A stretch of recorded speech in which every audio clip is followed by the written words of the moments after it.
Hindi na po ako babanggit ng lugar kung tiga saan kayo, basta't kayong lahat na nanonood at sumusubaybay sa aking Lutong Manyaman.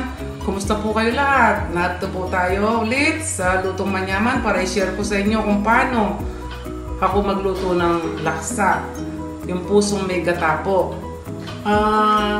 Karamihan po, ang sinasawag nila rito, baboy.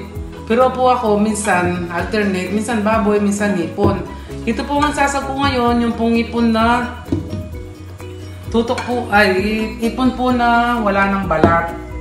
Ito po ang ating puso, 5 puso po yan, kaso lumit na kasi natanggalan ng nalantan na yung kanyang mga balat. Lagay po ako ng sili, dapat sili labuyo yan, kaso wala po sili labuyo. Ito po ang aking bawang at saka sibuyas. Ito po ang aking patis, may patis po siya.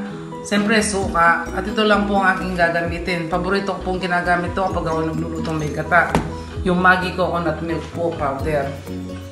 Igigisa na po natin. Igigisa na po natin. Siyempre, unahin ko po yung bawang.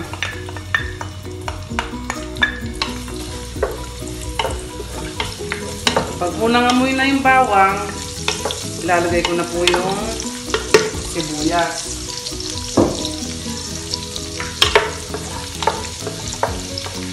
Lagay ko na po ang sibuyas.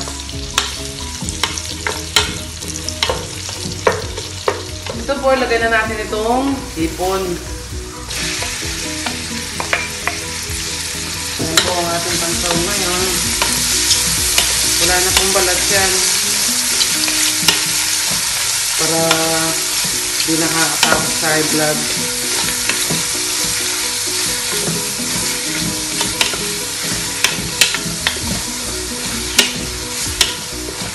Gusto po ng mga anak ko yan eh.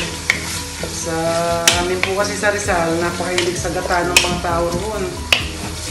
Sa nanay ko po, hindi pa kami nagulam ng gata kahit na minsan eh. Kasi hindi sila mahilig sa ginisang ulam na may gata. Pero natutunan po namin yan nung tumira kami sa Rizal po kasi kami naglagi eh. Kaya mahilig ang mga anak ko sa gata rin. Ito po, ilalagay na natin ang ating puso. Nag-iba na pong kulay ang ating ipon. Luto-luto na. Ito na pong puso ang ating nalagay.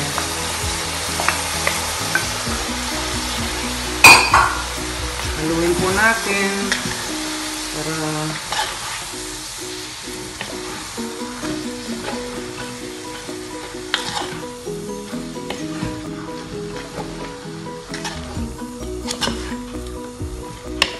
ilalagay ko na rin po yung ating sili. Mas masarap po ito kung pula eh. Kaso wala po eh. Wala po nabili. May lalagay po pala ako ng isang chicken nor cubes. Ito po, pampalasa po. Chicken cubes po to. Kahit po anong luluto ko, mas paborito ko po yung chicken na ginagamit. Kakaiba po kasi lasa, natural na natural siya. Halu-haluin po natin muna ng ganito hanggang sa lumambot ang puso. Mamaya po pag malambot na ang puso, lalagyan natin ng gata. Lalagyan ko po muna ng tubig.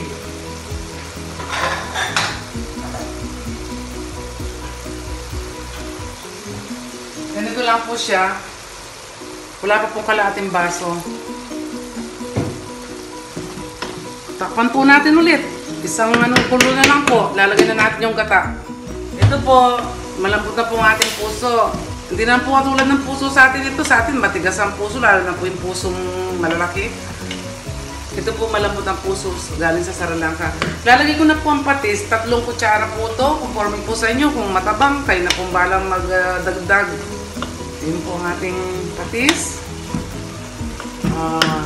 Ito po ang ating suka. 5 kutsara po.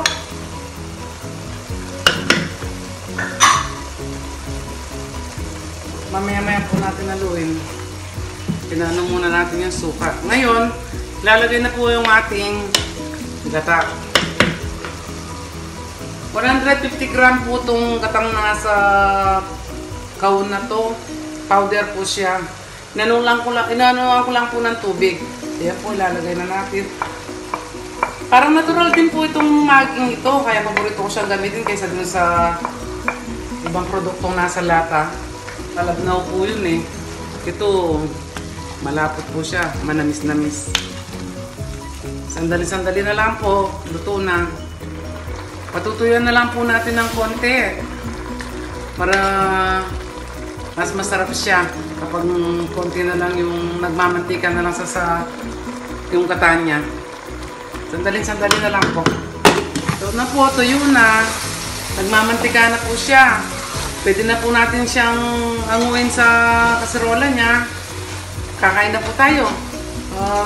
Mga kababayan ko, kahit saan man po kayo sulok ng mundo, sana po panoorin nyo ang aking lutong manyaman. Gusto ko pong i-share sa inyo ang aking kaalaman sa pagluluto. Hindi po ako nag-aaral sa pagluluto, talagang sarili ko lang po ito. Sana po paki-like naman, subscribe, i-view nyo po at saka share. Salamat po. Ito, kain na po tayo. Kain na po tayo. Matikman itong aking linuto. Itong aking lutong manyaman kung talagang manyaman siya. Manginit. Kain po. Manyaman talaga.